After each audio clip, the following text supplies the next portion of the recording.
Terima kasih pemirsa, Anda masih bersama kami di Presisi Utama. Pemirsa, Polri beranjang sana kepada Warakawuri Nyonya Meriati Hugeng.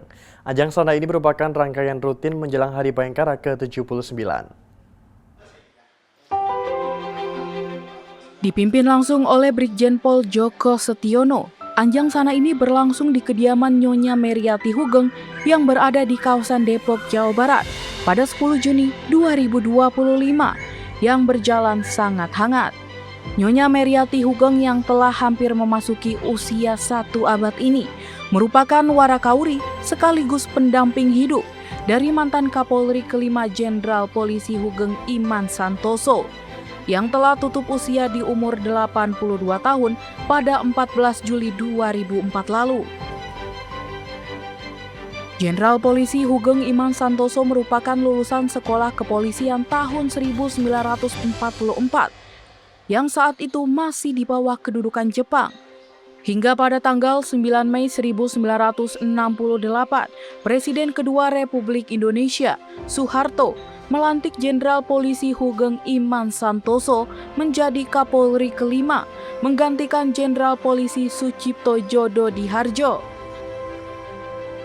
Saat masa kepemimpinannya, Jenderal Polisi Hugeng Iman Santoso dikenal sebagai pejabat polisi yang paling berani dalam mengungkap kasus tindak pidana dan jujur di kalangan masyarakat, hingga akhirnya purna dari kepolisian pada 2 Oktober 1971 yang digantikan oleh Jenderal Polisi Muhammad Hasan.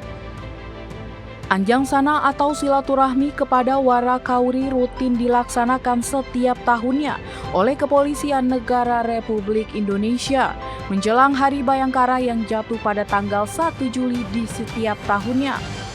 Dari Depok, Willy Amanda, Polri TV.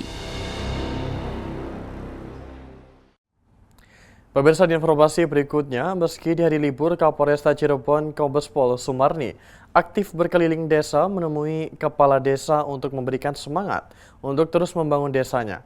Pada kesempatan ini, Kapolres mengunjungi 3 kepala desa, Cibojo Kulon, Sedonglor, dan Ciawi Japura.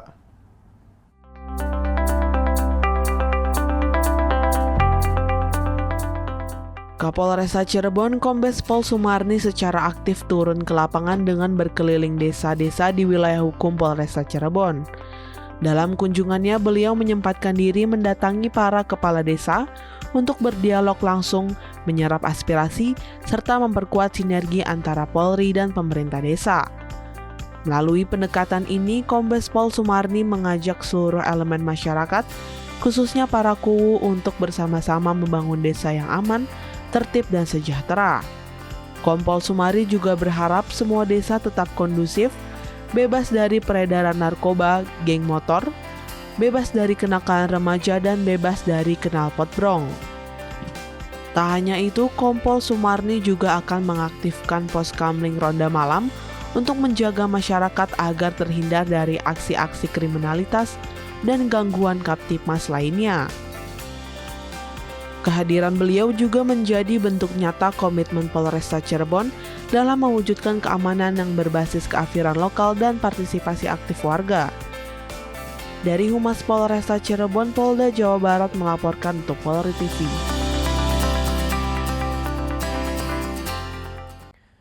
Dan pemirsa, masih di Jawa Barat, kepadatan arus lalu lintas pada libur panjang Hari Raya Idul Adha 1446 Hijriah 2025 di jalur utama Tasikmalaya menuju Bandung, tepatnya di kawasan Malangbong hingga Limbangan mulai lancar.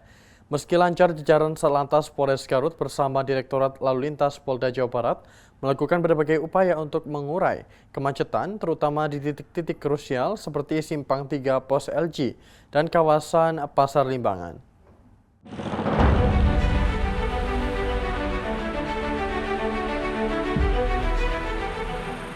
Jajaran Satlantas Polres Garut bersama Direktorat Lalu Lintas Polda Jawa Barat melakukan berbagai upaya untuk mengurai kemacetan, terutama di titik-titik krusial seperti Simpang 3 Pos LG dan kawasan Pasar Limbangan. Pasar tradisional yang aktif pada pagi hari hingga siang hari ini menjadi salah satu penyebab utama perlambatan arus kendaraan di wilayah tersebut. Kanit Turjawali Satlantas Polres Garut Ibda Ade Sulaiman melakukan strategi pengaturan lalu lintas tidak hanya mengandalkan sistem one way, tetapi juga pengaturan manual yang dilakukan oleh para personel di lapangan. Kondisi Pasar Limbangan yang menjadi pusat aktivitas warga pada pagi hari sering memicu antrian panjang kendaraan, terutama kendaraan pribadi dan angkutan umum. Namun pada pukul 13 waktu Indonesia Barat, aktivitas pasar cenderung menurun sehingga arus lalu lintas berangsur normal. Meski arus lalu lintas lebih lancar, kepolisian tetap berjaga di lokasi-lokasi rawan macet, antisipasi kemungkinan lonjakan arus balik wisatawan maupun warga. Dengan adanya koordinasi lintas satuan dan pengawasan langsung di lapangan, kepolisian berharap masyarakat dapat melakukan perjalanan dengan lebih nyaman dan aman. Diharapkan dengan pola pengaturan dan penempatan personil yang tepat, jalur vital Tasikmalaya-Bandung tetap lancar dan aman bagi seluruh pengguna jalan. Satlantas Polres Garut mengajak masyarakat untuk merencanakan perjalanan dengan bijak, menghindari jam sibuk jika memungkinkan, serta memastikan kendaraan dalam kondisi layak jalan. Dari Humas Polres Garut Polda Jawa Barat melaporkan untuk Polri TV.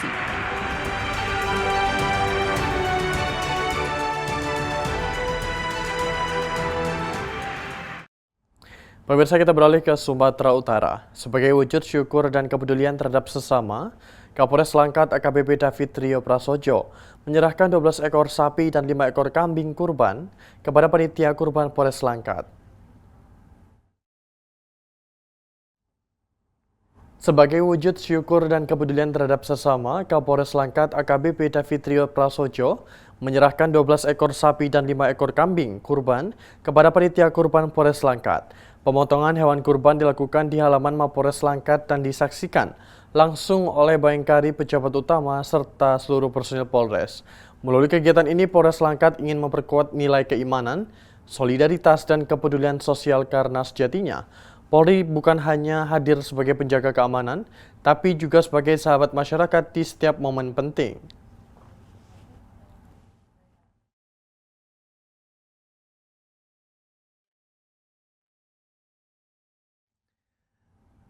Dan pemirsa, dalam rangkaian menjelang Hari Bayangkara ke-79, Polresta Banyuwangi berkolaborasi bersama Rumah Sakit Bayangkara Bondowoso dan Himpunan Mahasiswa Buddhis Indonesia untuk menggelar kegiatan bakti kesehatan di Wihara Dharma Kerti, Banyuwangi. Dalam rangka memperingati Hari Bayangkara ke-79, Seksi Dokes Polresta Banyuwangi berkolaborasi bersama Rumah Sakit Bayangkara Bondowoso dan Himpunan Mahasiswa Buddhis Indonesia menyelenggarakan kegiatan bakti kesehatan di Wihara Dharma Kerti Banyuwangi pada Kamis pagi.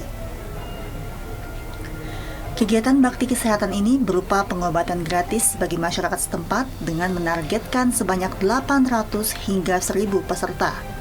Rangkaian pemeriksaan yang dilakukan berupa pemeriksaan tekanan darah, pemeriksaan laboratorium sederhana hingga konsultasi kesehatan dengan dokter umum. Selain memberikan layanan kesehatan, kegiatan ini juga menjadi simbol kuatnya sinergi lintas sektoral dan lintas agama antara Polri bersama lembaga kesehatan dan organisasi mahasiswa Buddhis yang berkolaborasi untuk meningkatkan kualitas hidup masyarakat secara menyeluruh. Masyarakat yang hadir pun terlihat antusias mengikuti seluruh rangkaian kegiatan, tak sedikit yang mengapresiasi kehadiran Polri dalam memberikan pelayanan kesehatan langsung di lingkungan tempat tinggal mereka. Dari Humas Polresta Banyuwangi, melaporkan untuk Polri TV.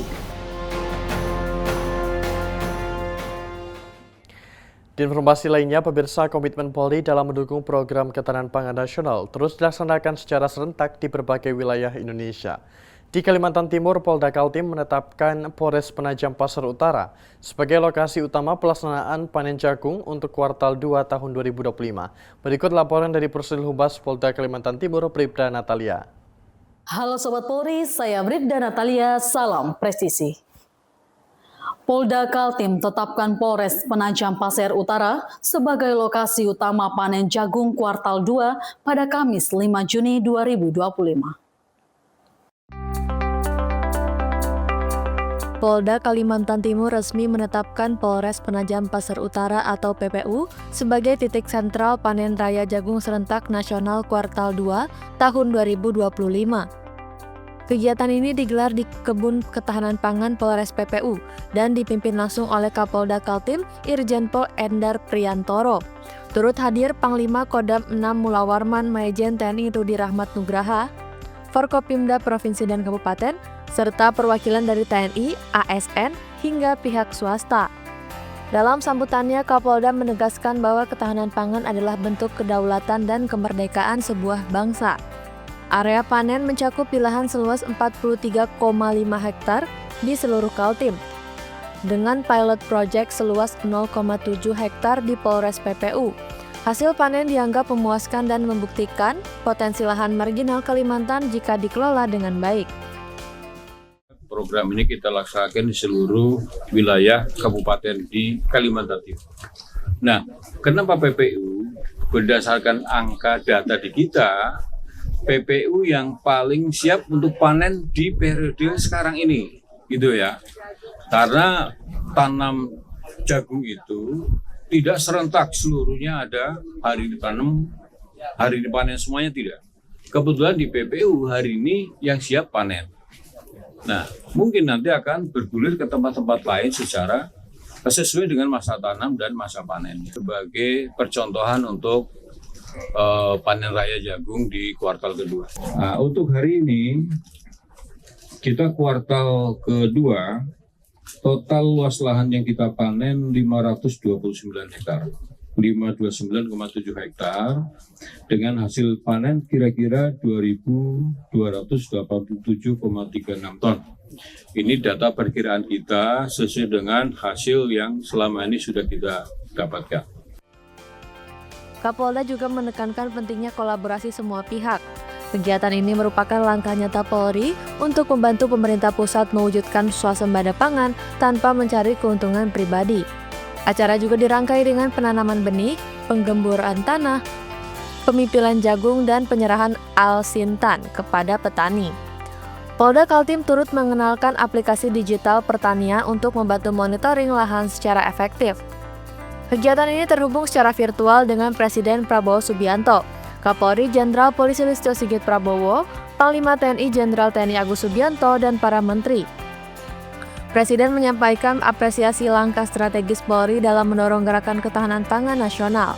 Kapolri dalam laporannya menyebutkan Polri menargetkan penanaman di atas 1 juta hektar dengan potensi hasil 4 hingga 10 juta ton jagung nasional. Saat ini sudah tersedia 445.000 hektar lahan siap tanam dan 922.000 hektar dalam verifikasi. Sebanyak 18 gudang penyimpanan jagung juga mulai dibangun di 12 provinsi sebagai bagian dari infrastruktur pendukung stabilitas pangan. Kegiatan panen raya di Polres PPU berlangsung aman, lancar, dan penuh semangat kolektif dari seluruh pihak untuk terus memperkuat Indonesia yang berdaulat di bidang pangan. Dari Humas Polda Kalimantan Timur melaporkan untuk Polri TV. Pemirsa, kami akan segera kembali usai jeda berikut ini.